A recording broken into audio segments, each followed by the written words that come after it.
In the quiet hum of a suburban Virginia afternoon, Clara Bennett stepped out of a corner convenience store, her coffee cup steaming in the crisp air.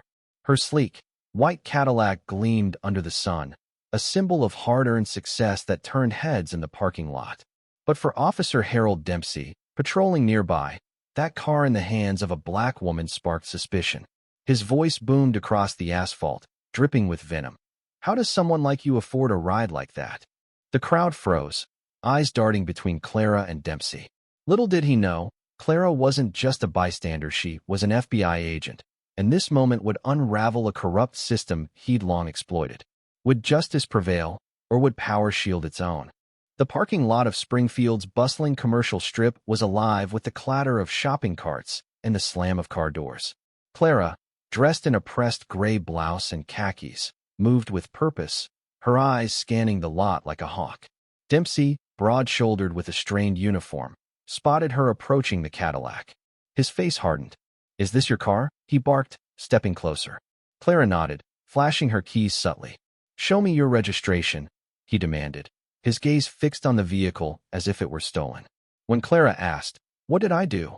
Dempsey leaned in, his voice low and cutting. "Black women don't drive cars like this unless they're up to something." A murmur rippled through the onlookers. A young woman raised her phone, recording.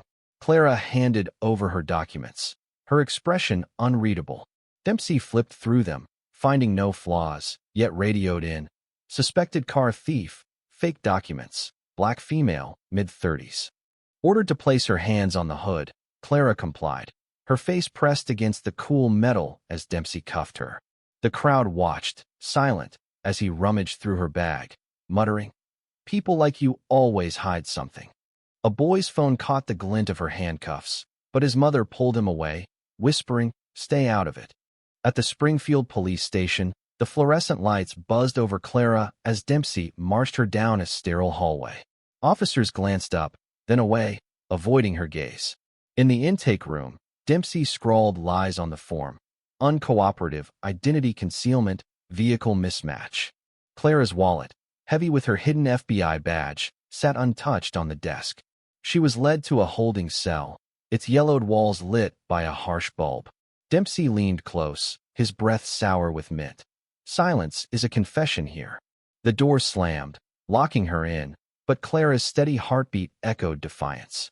She sat, hands marked by cuffs, eyes tracing scratches on the wall like a map of past injustices. In the station's control room, Officer Emily Carter, a rookie, frowned at the detention log. Suspected car thief, no evidence, names match. She hesitated, then closed the file as Dempsey entered, his coffee cup in hand.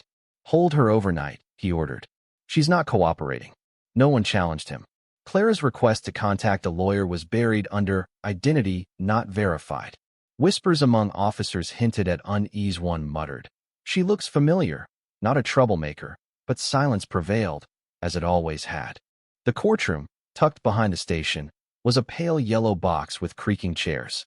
Dempsey, crisp in his uniform, testified with practiced ease, painting Clara as defiant, her Cadillac a red flag. The judge, a weary man in his 50s, nodded reflexively. Clara's public defender scribbled notes, but stayed mute. When Dempsey sneered, "How does a black woman own a Cadillac?" "It's stolen." The room tensed.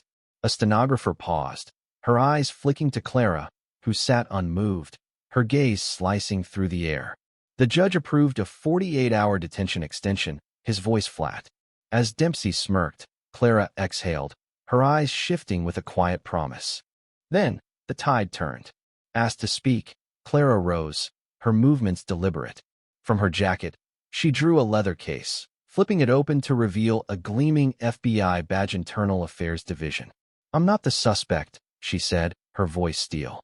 "I'm investigating you, Officer Dempsey." The room froze. Dempsey's face drained of color.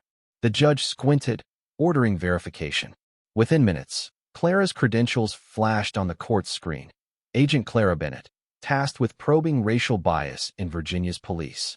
"Dempsey's been on our watch list for months," she declared, placing a surveillance order before the judge. "My silence was protocol, to observe his unchecked prejudice." 3 DOJ agents entered, badges glinting. Dempsey stammered, "She's an imposter," but his trembling hand betrayed him. Clara's gaze locked on him. "You didn't arrest the wrong person. You trusted power to shield your bias." An agent cuffed Dempsey, stripping his badge before the stunned courtroom. As he was let out, Clara's eyes burned not with triumph, but resolve. This was no victory, it was the start.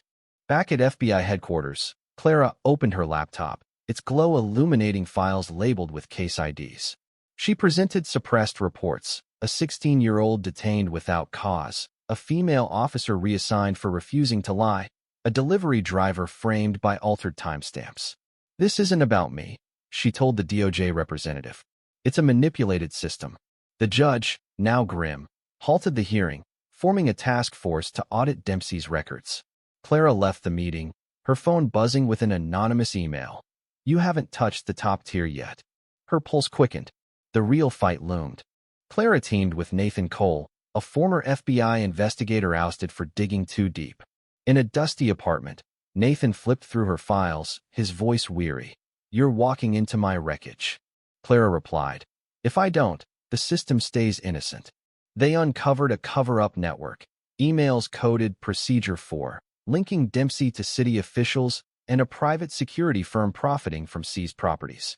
One file, dusted with fluorescent powder, revealed a signature Thorne Bradley, ex-deputy director, erased from records but tied to 2018 abuses.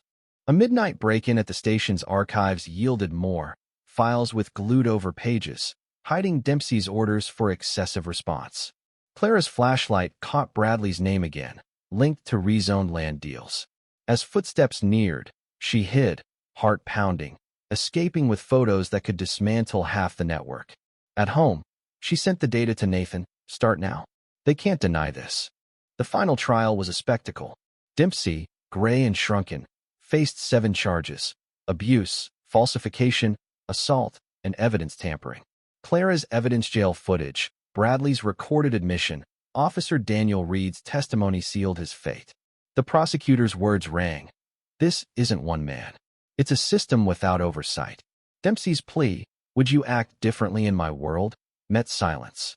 Guilty on all counts, he was led away, the gavel's strike echoing finality. At a press conference, Clara stood before a packed auditorium. "I'm no hero," she said. Grace Turner, silenced for 7 years, spoke out. "Reed chose truth over career. Justice isn't mine, it's theirs." A reporter asked, "Are you afraid?" Clara's eyes softened. "Fear's not the worst. Letting it stop us is." She left the stage, her mission clear. 3 named state HR chief, internal affairs head, security fund leader awaited her next move. In a quiet FBI office, Clara signed a proposal to expand the probe. Nathan's map glowed with red dots, untouched cases, buried truths. Grace's testimony, Reed's courage, and Clara's resolve had cracked the facade. An email from a distant officer arrived. "I was silent." Not anymore. Clara saved it, her car's headlights cutting through the night. Justice wasn't a verdict, it was a road, and she'd walk it until no victim needed to prove their worth. This story exposes raw truths about power and prejudice. What's your take? Have you seen abuse or injustice up close? Share your stance in the comments. Let's debate what justice demands and how we confront wrong in our world.